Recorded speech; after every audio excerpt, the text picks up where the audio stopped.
Puis on va peut-être commencer déjà. Donc moi, comme disait Madame Castro, j'étais au collège ici, comme vous, il y a à peu près 10 ans.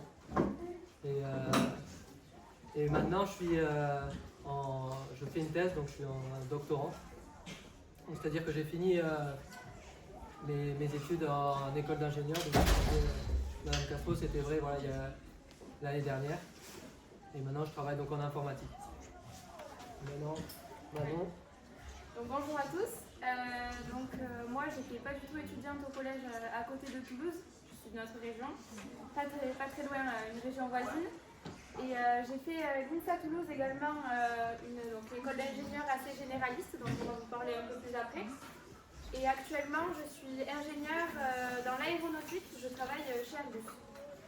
Donc voilà, on va un peu revenir sur notre parcours en tant qu'étudiant. Et voilà, comme disait Titouan, n'hésitez pas à vous poser toutes les questions. Le but, c'est vraiment un échange. Vous posez des questions, on vous répond. Voilà, n'hésitez pas. Donc on va commencer, je vais commencer par mon parcours et après ce sera au tour de Manon. Donc voilà, là j'étais comme vous en 2016, en troisième, ici au collège. Donc il y a pas mal de profs. Voilà, Madame Castro, je l'avais eu comme vous. Il y a plein de profs que je connais. Je ne sais pas s'il y en a qui sont toujours là. Je sais pas, Madame Bousson, ouais, exactement. Ouais, voilà, il y en a plein. Il y en a plein que j'ai eu, il y en a qui ont changé probablement. Enfin bon, voilà, tout ça pour dire qu'au collège, j'étais ici en troisième. Et ce qu'on va faire, je vais vous présenter comme ça petit à petit, revenir jusqu'à pourquoi je suis là maintenant en thèse. Et plutôt que vous faire une frise chronologique, comme on fait en histoire, on va plutôt faire une sorte d'arbre. Parce que je suis pas un roi et puis c'est pas un cours d'histoire, vous en avez déjà assez. Donc en troisième, moi j'étais en troisième ici. Après je suis passé en seconde à Saint-Orens, donc au lycée de secteur. J'étais en seconde générale et là, pour ainsi dire, je ne me suis pas vraiment posé de questions. Voilà, j'ai continué en seconde au lycée de secteur. Et seconde, c'est là où il y a les premiers choix qu'il faut faire des choix. Donc moi, en plus là, on va vous présenter un système qui n'existe plus. C'était nous, on était à l'ancien bac. Mais donc jusqu'en troisième, seconde par là, vous n'avez pas eu beaucoup de possibilités. Juste vous suivez les cours, vous passez d'une année en année. Et là, ben voilà, moi en seconde, nous, il y avait plusieurs possibilités. Bonjour. Donc pour que ce soit plus court, on a mis des acronymes. S'il y en a que vous ne comprenez pas, à chaque fois on va vous les expliquer. Mais n'hésitez pas si vous avez oublié ou si vous voulez qu'on réexplique. Donc nous, c'était un bac donc scientifique, c'est pour ça le S. Donc SVT, ça vous connaissez, c'est toujours pareil, SVT. SI, c'est sciences de l'ingénieur. ES, c'est économique et social. Et technologique, c'est les bacs, en bas c'est les bacs généraux, en haut c'est le bac technologique. Donc voilà, il y avait toutes ces possibilités. Donc l'important c'est de se renseigner. Donc voilà, moi c'est un peu sur ça que je m'étais renseigné. Et puis je me suis dit, bon, je vais partir en bac scientifique et sciences de l'ingénieur. Donc voilà, donc ça c'était en 2018. Ensuite, en terminale, il y avait des options. Bon, ça c'est un peu plus anecdotique. J'ai pris une option maths. Et là, le moment que tout le monde redoute, Parcoursup. Il faut choisir. Là, par contre, en nombre de possibilités, on en a une quantité phénoménale dans toute la France. Ouais, vas-y. C'est quoi le premier qui est en haut Ah ben voilà, justement. C'est là où c'est important. C'est parce que vous allez voir que sur Parcoursup, et puis même de manière générale, on utilise toujours ces acronymes où on ne comprend rien. Et c'est important justement de savoir ce que ça veut dire. Très souvent, en fait, des fois c'est intéressant. Donc par exemple, SVT, sciences éducataires, là on comprend. IUT, ça veut dire Institut Universitaire Technologique, je crois, ou technique, je ne suis pas sûr. Honnêtement, je pense que ça vous aide pas. Si, ouais, on ne sait pas trop ce que c'est. En gros, c'est à la fac. On va dire c'est dans le groupe de la fac. À la fac, on peut faire des licences, des masters. Je ne sais pas si vous connaissez les termes. Licence, master. Une licence, c'est 3 ans. Et un master 5 ans. Et tutorat et doctorant, c'est combien d'années? 18. Ouais, 8, c'est ça, ouais. Donc là, moi, à ce moment-là, j'avais regardé un peu les options en sciences. Donc il y a l'IUT. L'IUT, c'est un peu c'est beaucoup de TP, beaucoup de pratique. Un peu plus théorique, il y a l'INSA. L'INSA, c'est une école d'ingénieurs qui est en 5 ans. Et après, la prépa, c'est un système où on a 2 ans. Puis après, donc 2 ans beaucoup très théorique, on travaille beaucoup, on apprend plein de choses. Et au bout de ces 2 ans, on a des concours pour rejoindre une école d'ingénieur. Donc moi là, j'ai surtout hésité entre la prépa et l'INSA, donc l'école d'ingénieur. Puis comme les concours et travailler énormément pendant 2 ans, ça me disait pas trop, je me suis dit je vais aller à l'INSA, une école d'ingénieur, directement dès le post-bac. Voilà, Du coup, le gros avantage de l'INSA ici, c'est qu'on évite la case prépa. C'est-à-dire qu'aujourd'hui, dans des écoles d'ingénieurs, il y en a plein en France. Il y en a qu'on peut intégrer après avoir fait une prépa et d'autres directement après avoir passé le bac. Donc l'INSA fait partie de ces écoles-là où on rentre directement après le bac et on n'a pas de concours à passer. Donc pour valider ces années à l'INSA, il faut avoir 10 de moyenne tous les ans. Ça va? On en reparle.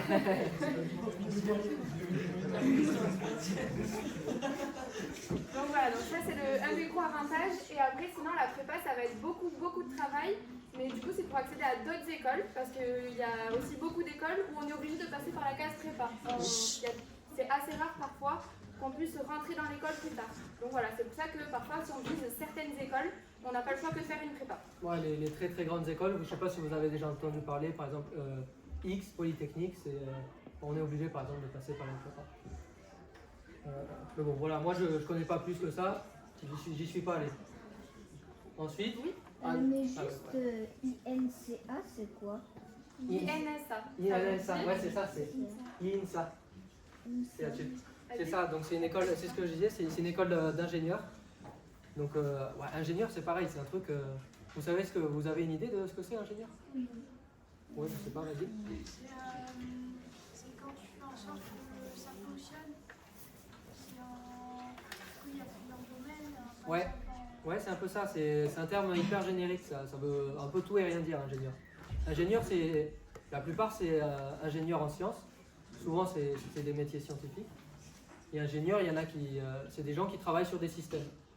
Donc ça peut être des gens qui font de la biologie, des gens qui font, voilà, moi je fais de l'informatique. Est-ce que vous avez une idée des différents secteurs? Voilà, il vous en a cité 2. Quel secteur on peut retrouver? On peut être ingénieur dans quoi? Ouais. Ingénieur en aérospatial. Ouais, on peut travailler dans l'aéronautique, très bien. Ouais. Ingénieur informatique. Informatique, comme c'est toi. C'est un ingénieur des eaux et des forêts.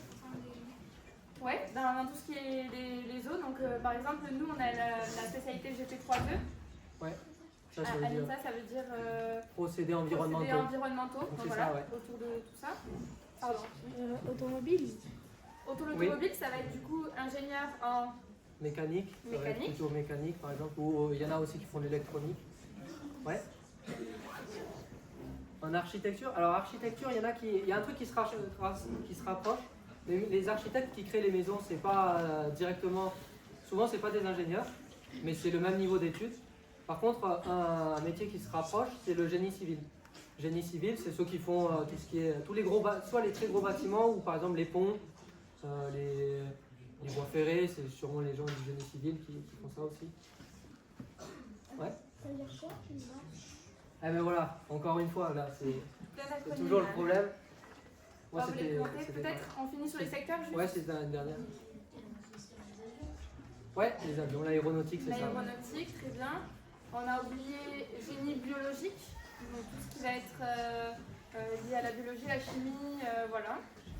Ouais, et génie physique, ingénieur en physique des matériaux, voilà, pour étudier les matériaux qui sont utilisés par exemple dans le génie civil, donc pour les constructions.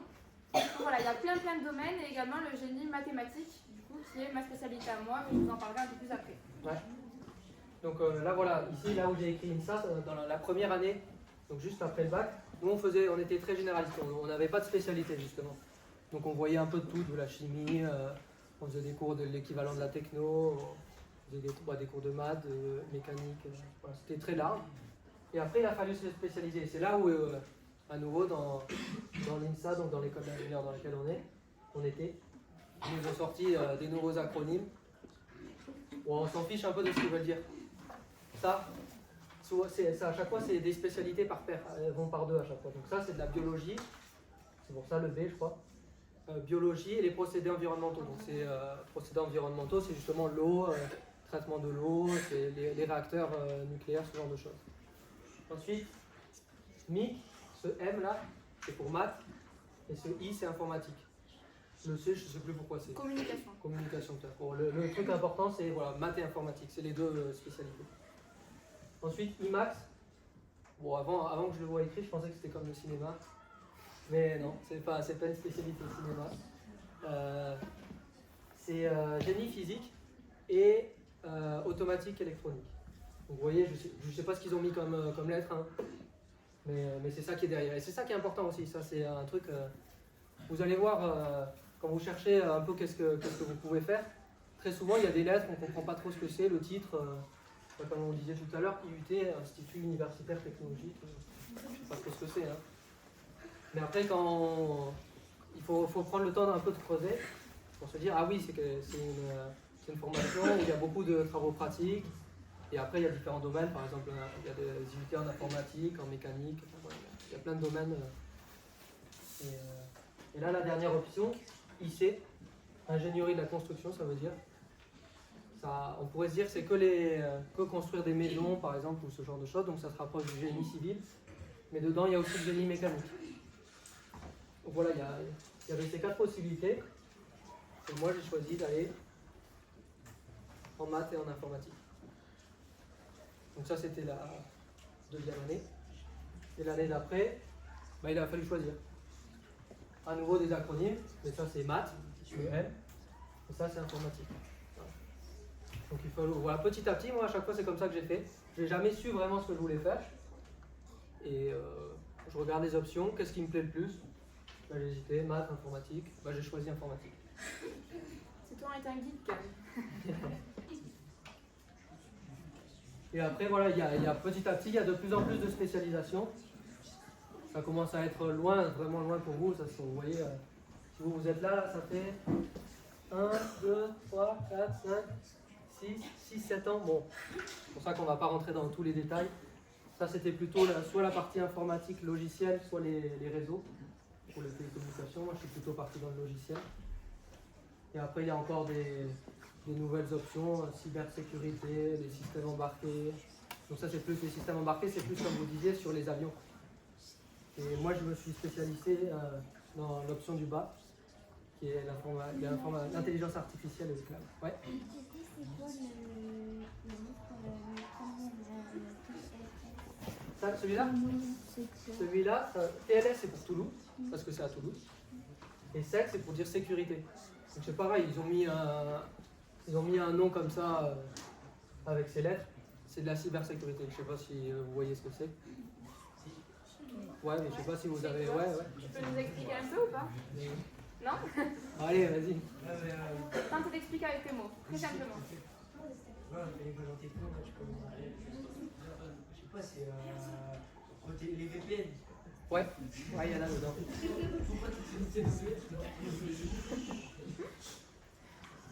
Et après, il y en a d'autres qui ont des idées?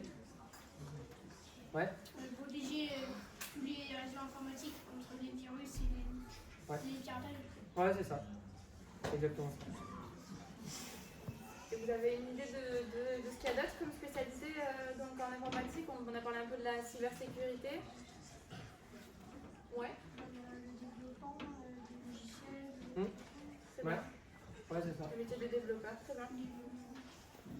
Voilà. Donc moi là, j'ai pris l'option du bas, c'était donc l'intelligence artificielle et le cloud. Et finalement, c'était à nouveau un grand point. Donc là, toutes ces années ici, d'ici à ici, j'étais dans l'INSA, donc c'est à chaque fois des options dans l'école. Et puis ici, j'ai fini l'école. Et il faut à nouveau un point important, qu'est-ce qu'on fabrique, où est-ce qu'on se fait embaucher, dans quel métier on veut aller. Et là, moi, j'avais pensé à plusieurs possibilités, j'avais candidaté pour plusieurs choses. Météo, c'est parce que j'ai candidaté à Météo France. Mercator, c'est une organisation qui travaille sur les océans. Et la thèse, donc c'est ce que j'ai choisi, ce que je vous disais. Là, je travaille dans le spatial et appliqué à l'informatique. Donc c'est un peu ça, je ne sais pas si vous voulez que... Si vous avez encore des questions sur tout le parcours ou si ça vous paraît clair et on passe à Manon. Ouais. Est-ce qu'une personne qui arrête ses études en plein milieu du doctorat, par exemple, elle arrête à la 5e année, elle doit reprendre de la première année si elle veut reprendre ses études Attends, le doctorat, oui, je ne l'ai pas dit. Donc là, moi, j'en suis au tout début, j'en suis à la première année. Doctorat, c'est en 3 ans, c'est à partir d'ici. Toi, quand tu dis la 5e année, c'est. Tu parles pas de l'école d'ingénieur? Ah oui, peu importe. Quand on arrête, peu importe où, est-ce qu'on reprend au même stade ou est-ce qu'on reprend au début? Ben, malheureusement, alors, il y a plusieurs solutions. Il y a arrêter définitivement, mais il y a également une possibilité aujourd'hui de faire ce qu'on appelle une césure. Ça s'appelle une coupure dans les études. Nous, avec ça, on a beaucoup d'amis à nous, de camarades de classe qui ont fait des césures. C'est 1 an où on peut se lancer dans un projet. On peut soit faire des stages, par exemple, appliquer. Si on ne sait pas trop ce qu'on veut faire après, on a cette possibilité-là. On peut partir à l'étranger, on peut faire de l'humanitaire, on peut faire plein de choses. Et en faisant une césure qui est validée par l'INSA, après on revient et on reprend là où on s'est arrêté. Donc là, on n'est pas pénalisé. Par contre, si on arrête définitivement, ben là je pense que ça se rediscute un peu avec l'école en fonction de la possibilité de reprendre là où on s'est arrêté. Mais ça veut dire qu'une personne qui a eu son master, par exemple, elle reprend avant la licence si elle arrête définitivement? Non, alors par exemple, il y a différents niveaux. Donc, souvent, en bac plus 3, donc ça c'est la licence. Une fois qu'on a passé les 3 premières années, on a un diplôme, une sorte de diplôme qui dit voilà, vous avez réussi une licence, vous avez un niveau de licence. Si on s'arrête par exemple à la 2e année, ben on l'a pas ce diplôme. C'est là où c'est un peu embêtant. Et après ça dépend vachement de qu'est-ce qu'on fait. Soit on veut se réorienter sur quelque chose de proche, soit, donc dans ce cas, il peut y avoir des passerelles, mais ça dépend. En fait, il n'y a pas de parcours. C'est pas un parcours classique, mais il y en a plein des gens qui n'ont pas des parcours classiques. Par exemple, mon frère, lui, quand il était à ce niveau-là, donc bon, je sais plus, je sais pas exactement, il était en terminale.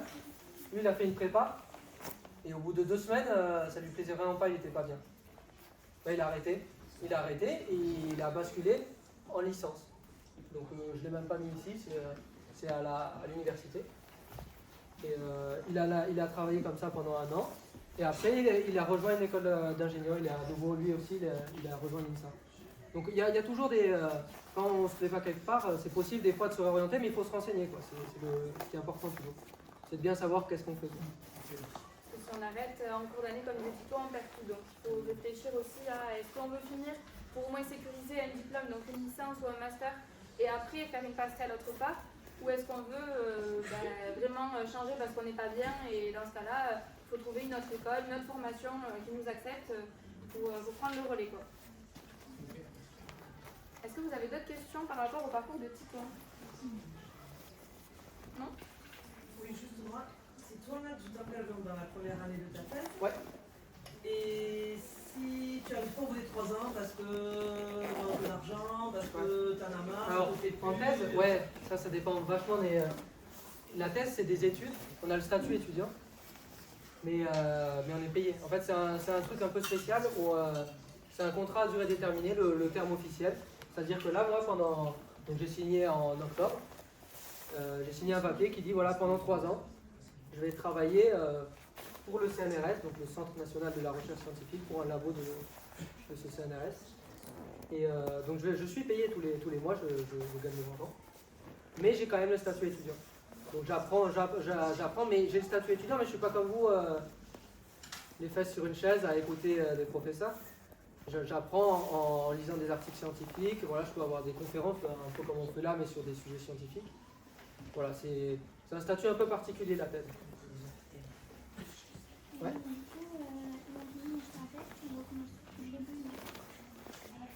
De quoi si on s'arrête, si là je m'arrête? Si là je m'arrête, oui, donc si, ouais, exactement, t'as raison, je n'ai pas répondu à la question. Si je m'arrête au milieu de la thèse, donc j'aurai toujours mon diplôme d'ingénieur, et c'est ici. Par contre, le diplôme de docteur, donc c'est quand on a fini les 3 ans de thèse, Là pour l'instant je suis doctorant, c'est les gens qui font la thèse, qui sont les élèves qui préparent le doctorat. Et donc tout à la fin des 3 ans on a le diplôme de docteur. Si je m'arrête au milieu, je l'aurai pas ce diplôme.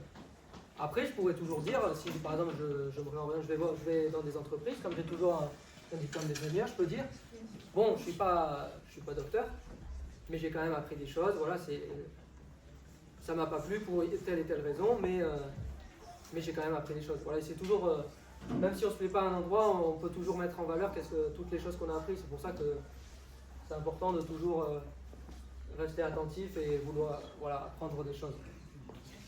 Parce que là, Titouan, il vous a parlé, vous avez dit qu'il faisait une thèse, mais est-ce que vous savez vraiment en quoi consiste une thèse? Qu'est-ce que c'est que de faire une thèse? Ouais.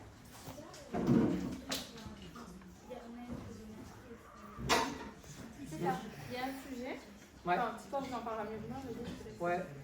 Une thèse, en fait, le but, c'est d'améliorer, de repousser la connaissance scientifique. Donc dit comme ça fait un peu peur. Voilà. Moi, concrètement, ma thèse, le but, c'est de planifier des prises de vue satellites, de créer des algorithmes pour ça.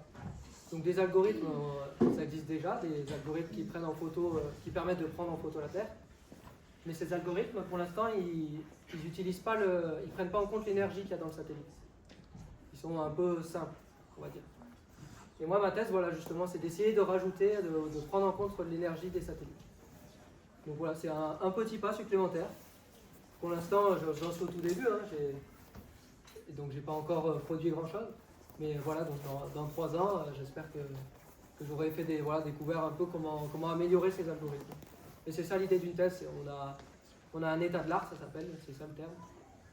Et le but, c'est d'améliorer un peu. Et comme ça, si tout le monde, tous les gens du monde améliorent petit à petit, ben c'est comme ça qu'on progresse. Ouais. Est-ce que si tu réponds pas à la problématique, est-ce que tu as toujours ta licence? Enfin, ton doctorat? Là, ici, ouais, là c'est le doctorat. Oui. Donc, en diplôme d'ingénieur, c'est des études classiques. Donc là, le but, c'est d'apprendre et on a des examens. Ça, c'est le format, comme vous connaissez, c'est exactement pareil. En thèse, c'est différent. Le but, c'est de découvrir de nouvelles choses. Et là, ça se mesure un peu différemment. On écrit des articles. Le but, moi, ça va être d'écrire des articles scientifiques. Et après, il y a d'autres chercheurs qui vont regarder les articles scientifiques et vont dire « Ah, est-ce que c'est suffisant ou pas ?» Mais honnêtement, même moi, je ne maîtrise pas très bien comment c'est évalué. Mais voilà, c'est au bout de 3 ans, on regarde qu'est-ce que tu as découvert. Et si tu as assez bien travaillé, la plupart des gens, ça se passe bien. Voilà, on trouvait des nouvelles techniques, donc on valide les doctorats. Comme je dis en quelques mots, c'est juste on a un sujet, une problématique. Le but, c'est de répondre à cette problématique, d'essayer de faire avancer la recherche. À la fin, de publier un article qui a fait avancer ça, donc plusieurs articles. Et puis on passe devant une commission et c'est eux qui vont décider si la thèse a bien fait avancer la recherche ou non. Voilà, c'est très simplifié. Ouais. Et tout en anglais. En anglais, ouais, il y a des parties en anglais. Ouais, c'est vrai que l'anglais, il y a beaucoup d'anglais. La plupart des articles scientifiques, c'est écrit en anglais. Parce que comme ça, tout le monde, toutes les personnes du monde entier peuvent le lire. Donc les cours d'anglais, il faut être concentré. Est-ce que vous avez d'autres questions? Non? Allez, c'est parti.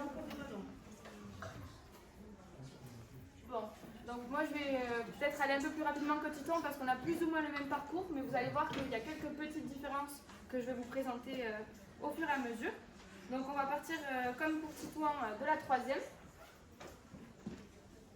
Et donc on bascule directement à la seconde, donc le step d'après au lycée. Et donc en seconde, donc en 2017 également, comme Titouan. Donc toujours les mêmes orientations, donc voilà, c'est des spécialités. Enfin, nous c'est ce qu'on avait à l'époque pour notre bac. Vous n'avez pas la même chose, aujourd'hui vous avez des options. Je ne sais pas si vous êtes un peu sensibilisé à ça, si vous savez comment ça fonctionne le lycée aujourd'hui, les options. On vous a un peu déjà présenté tout ça ou pas du tout? Oui. Ouais. Du coup c'est assez clair, vous avez des questions là-dessus ou pas? Non, c'est bon? Ouais. Mais du coup, L, ça veut dire quoi? L, ça voulait dire littéraire à l'époque. À l'époque, on se spécialisait soit dans un bac littéraire, donc lié aux matières des lettres, donc c'était beaucoup de français, de philosophie, de cours de langue, donc anglais ou espagnol, allemand, voilà.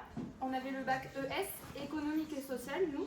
Donc ça regroupait des matières, c'était, disons on disait un peu que c'était le parcours entre le littéraire et le scientifique. Il y avait un peu des deux, c'était un mélange des deux. C'était plus pour les gens qui aimaient les deux, qui allaient vers économique et social. Et enfin, on avait le S, scientifique, qui était vraiment lié à toutes les matières scientifiques, donc maths, physique, SVT. Donc voilà. Ouais. Si par exemple on veut être artiste ou musicien, par exemple, ce serait dans quel groupe Ouais. Alors nous, avant, c'est une très bonne question. Nous, c'était très difficile de partir vers ces métiers-là parce qu'on n'avait pas vraiment d'options comme aujourd'hui. Ouais, Aujourd'hui, on a vraiment. Ouais, moi je peux vous le dire, moi ma soeur, là elle est, cette année elle est en première à Saint-Cernin, donc au lycée de Saint-Cernin en Bise. Et en fait dans ce technologique, c'est pareil, j'ai pas détaillé, ça n'a pas été détaillé, mais en fait il y a plein de possibilités. Et donc moi ma soeur par exemple elle est dans un bac technologique qui s'appelle S2 TMD, encore des lettres et des chiffres. Ça veut dire le TMD c'est théâtre, musique, danse. Donc ceux qui veulent voilà, s'orienter vers des parcours artistiques, il y a aussi des options. Et donc voilà, au lycée, voilà, il y a des possibilités, donc en théâtre, musique, danse. Et après, c'est important de se renseigner. Moi, Manon et moi, on n'a pas trop regardé parce que c'est pas forcément là où on voulait aller. Mais ça se fait pas dans tous les lycées, voilà. Voilà. Les spécificités artistiques, musique, danse et tout, ça se fait vraiment dans un lycée toulousain ou deux lycées toulousains. Voilà. Ouais, voilà. Donc si ça vous intéresse, en tout cas, ce qui est important, on va vous le rabâcher tout le temps, mais c'est de se renseigner comment ça se passe, quoi. Et d'aller voir éventuellement des étudiants ou des gens qui ont fait un parcours artistique pour avoir les infos. Ouais. Donc voilà, comme Titouan, moi j'ai choisi un bac scientifique. Donc SVT, c'est parce que, voilà, comme vous montrait Titouan tout à l'heure, on a ça n'a pas une grande importance. Soit on faisait scientifique SVT, scientifique sciences de l'ingénieur. Voilà, c'était deux choix différents. Mais moi, dans mon lycée, il n'y avait que SSVT. Donc, j'ai pas eu à choisir. Je suis partie en SSVT. Et moi, j'ai pris une spécialité mathématiques. Donc, toujours comme Titouan. Donc, je me suis spécialisée en mathématiques en terminale. Et à la suite de ça, donc, on retrouve les choix que Titouan a présentés tout à l'heure. Donc, les licences, donc plutôt l'université. Soit faire une prépa, donc une classe préparatoire aux grandes écoles, donc pour les grandes écoles dont on parlait également tout à l'heure. Ou soit, il y a une autre option qui est, on va dire, non c'est comme l'INSA, c'est une prépa intégrée en fait. Ça s'appelle une prépa intégrée parce que c'est une prépa, mais directement dans une école d'ingénieur. C'est-à-dire qu'à la fin des 2 années de prépa, on n'a pas un concours à passer et ce n'est pas les résultats du concours qui vont déterminer l'école dans laquelle on va aller après.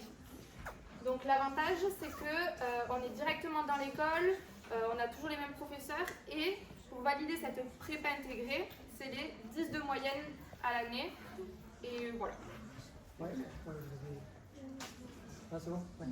Et ouais. On peut avoir quelques moyennes partout dans cette... Alors, très bonne question. Par exemple, à l'INSA, ça fonctionne en, on va dire, des blocs de matière. Et le but, c'est d'avoir 10 de moyenne dans chaque bloc de matière. C'est-à-dire qu'il ne faut pas forcément 10 de moyenne dans toutes les matières, mais dans le groupement de matières. C'est-à-dire que si par exemple, je prends un exemple pour vous, les matières d'aujourd'hui, c'est comme si les matières maths, physique et SVT étaient dans un même groupe de matières et que vous deviez avoir 10 de moyenne dans ces 3 matières réunies. Donc ça se compense. Ouais. Alors, si tu as moins que 10, il y a ce qu'on appelle des rattrapages pour essayer de rattraper les notes. Donc, c'est une deuxième chance un peu. Et si jamais, même au rattrapage, ça ne suffit pas, il y a un conseil, un peu comme on pourrait avoir un conseil de classe. On passe devant un conseil, il décide si l'élève, c'est parce qu'il n'a pas le niveau et que du coup, il faut qu'il redouble. Ou si, par exemple, l'élève a peut-être eu des circonstances pendant l'année qui ont fait que malheureusement, il n'a pas pu être assidu en classe parce qu'il a eu des problèmes familiaux ou peu importe. Et dans ce cas-là, le conseil peut être assez gentil, assez clément avec l'élève et lui autoriser de passer à l'année supérieure parce qu'il sait qu'il a le niveau, mais que c'est son parcours personnel qui a fait que malheureusement, il n'a pas pu avoir les notes suffisantes pour valider son année. Mais si tu as 10 de moyenne, tu es forcément prêt en prépa ou pas forcément? Alors là, le choix pour prépa et tout ça, c'est Parcoursup. C'est après, à la fin de la terminale, on fait les vœux sur Parcoursup. Et donc, c'est les notes au lycée, donc en terminale et en première. Je crois qu'ils ne regardent plus la seconde.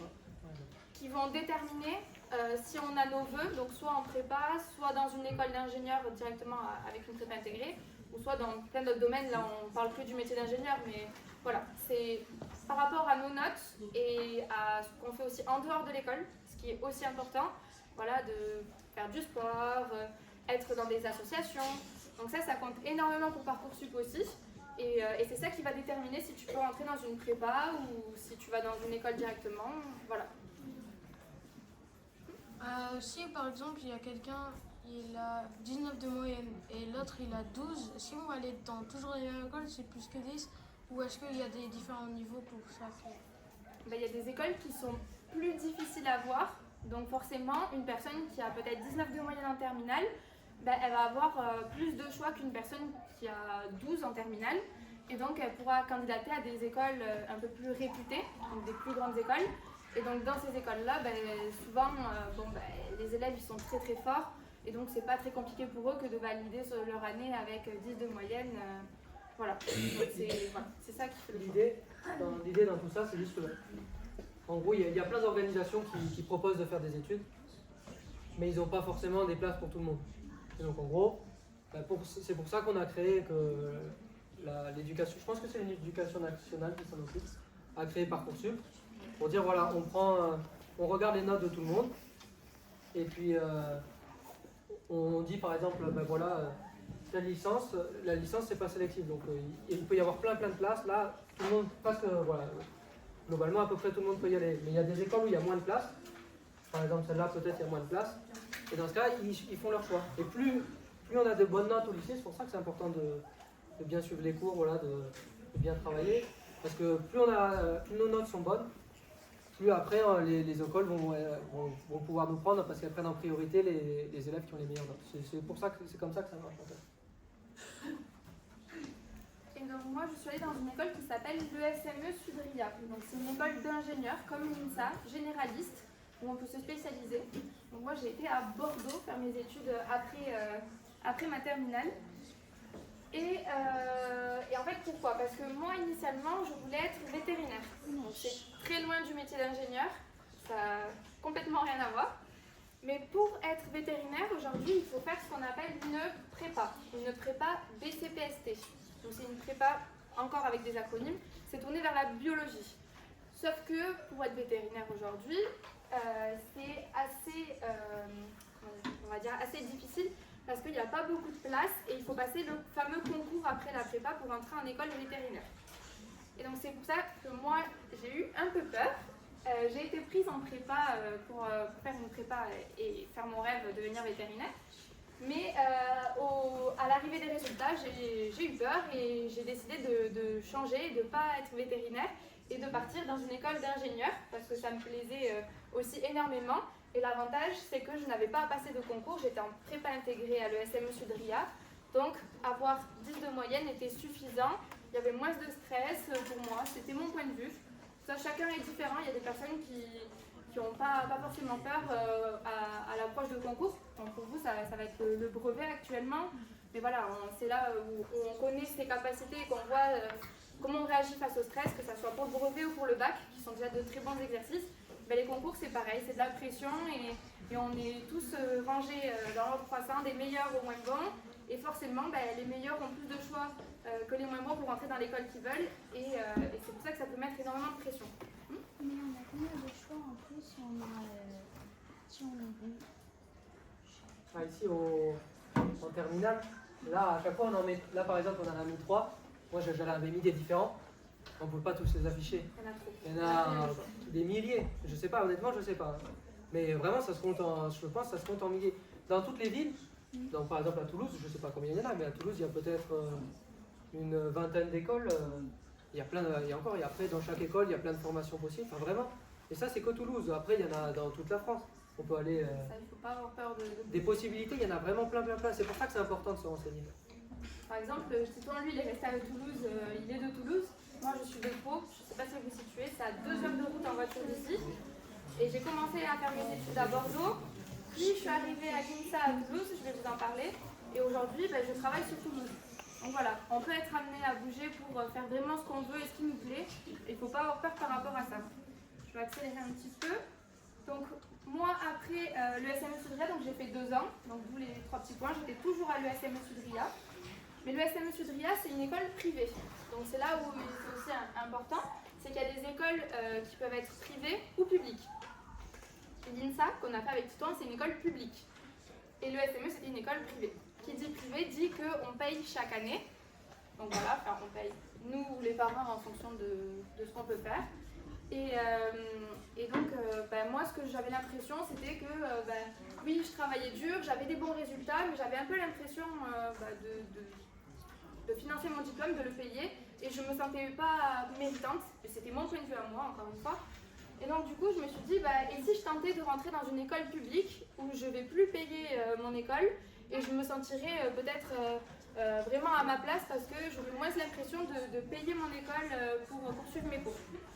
Et donc j'ai tenté de rentrer à l'INSA, donc après 2 ans à l'ESME Sudria, j'ai passé, alors c'est pas un concours, c'est sur dossier, donc j'ai transmis mes résultats pendant mes 2 premières années, donc dans ma précédente école d'ingénieur à l'INSA. Ils ont vu mon dossier, ils ont accepté de me faire passer un entretien, et à la suite de cet entretien, j'ai été acceptée à l'INSA Toulouse et je suis rentrée à l'INSA Toulouse. Donc voilà. Après à l'INSA, globalement, c'est à peu près la même chose que Titouan. Voilà, il y a les spécialités. Et moi, en étant rentrée en 2e année, je suis directement arrivée en MIC, ce qu'on vous disait tout à l'heure. C'est l'orientation qui regroupe les maths et l'informatique. Mais par contre, c'est là où nos chemins se sont séparés avec Titouan. Moi, je suis partie en mathématiques appliquées et pas en informatique et réseau. Et donc là, à la fin des mathématiques appliquées, donc en dernière année d'école d'ingénieur, on a la possibilité de faire une alternance de 1 an dans une entreprise. Donc ça, c'est hyper intéressant. Je sais pas, est-ce que vous connaissez ce que c'est qu'une alternance? Ouais. C'est quand on est, par exemple, une semaine à l'école, des semaines avec un employeur et une semaine à l'école. C'est ça, ça permet d'alterner entre l'école et l'entreprise. Donc on commence un peu à toucher du bout du doigt le métier qu'on veut faire après et on rentre dans le concret en fait.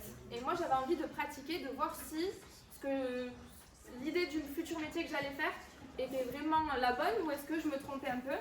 Et donc moi j'ai décidé de partir faire une alternance. Et donc j'ai trouvé mon alternance au sein d'Airbus, Airbus à Toulouse. Et cette alternance, je l'ai faite en tant que data analyst. Alors qu'est-ce que ça veut dire? Est-ce que ça vous dit quelque chose, data analyst? C'est quelqu'un qui analyse les data. Oui, c'est ça. Et data, ça veut dire?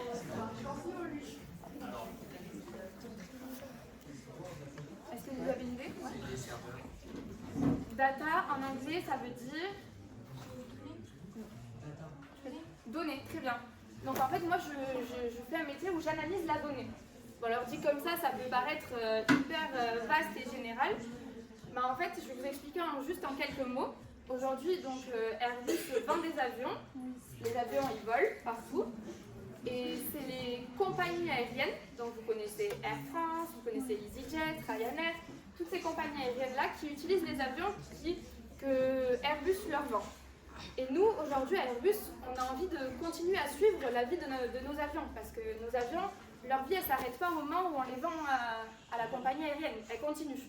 Donc, nous, ce qu'on veut savoir, c'est que deviennent nos avions, est-ce qu'ils sont bien entretenus par les compagnies aériennes, la maintenance, tout ça. Et donc, pour ça, on a besoin d'analyser la donnée sur nos avions qui sont en train de voler, qui sont en service. Et donc, moi, ce que je fais dans mon quotidien, c'est ça, j'analyse la donnée des compagnies aériennes et je peux être aussi amenée à gérer des situations de crise. Récemment, Airbus, je ne sais pas si vous avez entendu, on a eu un léger souci à la fin du mois de novembre. Il y a 6000 avions qui ont dû rester cloués au sol pendant tout un week-end à peu près parce qu'il y avait un problème sur un logiciel. Par exemple, moi, mon métier, ça a consisté à savoir quels avions étaient impactés par ça, quels avions n'avaient plus le droit de voler. Et du coup, j'ai fait une analyse et je me suis retrouvée donc, le week-end au bureau à travailler avec mon manager et mes supérieurs hiérarchiques et à essayer de sortir des chiffres et d'analyser quel allait être l'impact de cette crise pour Airbus. Donc voilà, C'est en quelques mots, c'est ce que je fais aujourd'hui. Et à la suite de cette alternance, j'avais plusieurs choix. Bon, comme je viens de le dire, moi j'ai signé un contrat à durée indéterminée chez Airbus. Ouais. C'est ça, CDI. Ouais, vous en avez un en haut, CDI, ça veut aussi dire contrat à durée indéterminée. Alors, une crise, c'est quand une compagnie rencontre une grosse difficulté, une entreprise rencontre une grosse difficulté. Et là, on se réunit dans des petites salles, en comité assez restreint, donc avec pas beaucoup de personnes, que les personnes impliquées. Et on doit prendre des décisions assez rapidement, parce que ça va avoir un gros impact sur l'entreprise. Et donc ça, c'est ce qu'on appelle une situation de crise. Ça arrive dans ce cas-là, parce que si 1000 avions devaient rester au sol, ça arrive en cas de crash, malheureusement. Si un avion se crash, c'est une situation de crise que Airbus doit gérer. Donc voilà, il y a plein de situations différentes qui sont des crises. Moi, j'ai une question financière d'information. Ouais. Toutes ces études que vous avez faites, quand on rentre dans la première entreprise, du coup, c'est à peu près à combien le salaire? Eh bien, on va faire des devinettes. Qu'est-ce que vous pensez, vous? Est-ce que vous avez une idée? 1500. Est-ce que vous connaissez la différence entre net et brut? Oui. Quelqu'un l'explique comme ça, rapidement, tout le monde comprend? Brut, c'est ce qu'on gagne, donc ce qu'on mérite de gagner. Je ne peux pas pour vous citer le non, brut, c'est ce que l'employeur nous donne, et net, c'est ce qu'on a vraiment pour vivre après les taxes et les impôts. Voilà. Qui sont souvent trop importants. Si je comprends votre question, du coup, vous voulez savoir combien arrive tous les mois sur mon compte en banque à la fin de la ligne, quoi. Combien vraiment je touche. Donc par mois, donc j'ai entendu 2005. Non, en brut. Oui, mais tu as une alternance. Ah là, je suis en CDI. Aujourd'hui, je suis en CDI chez Airbus. Pardon. Donc on parle, là, c'est mon premier contrat, ma première année, et ça fait 3 mois que je suis en CDI. 2500 net, qui dit mieux. 3000. 3000 net. Il y a d'autres propositions? Le SMIC? J'achète. Non. 2000. La bonne. Je vais stopper le truc parce qu'après vous avez cours quand même. La bonne réponse a été là-bas. Alors, au sein d'Airbus, il y a des grilles, donc tout le monde gagne la même chose. Peu importe peu importe la personne, donc le genre, que ça soit une femme, un homme, l'âge, enfin, il y a des grilles en fait. Donc, si vous voulez, moi dans la grille, je suis une femme de 23 ans qui rentre à mon premier poste après mes études et je gagne 2550 € net par mois. Voilà. Mais ça, c'est parce que c'est Airbus. Airbus, c'est quand même une grosse entreprise sur Toulouse. Malheureusement, tout le monde n'a pas la chance de trouver un emploi dans cette entreprise-là à la fin de ses études. Et dans notre groupe de copains, on a des salaires qui varient entre...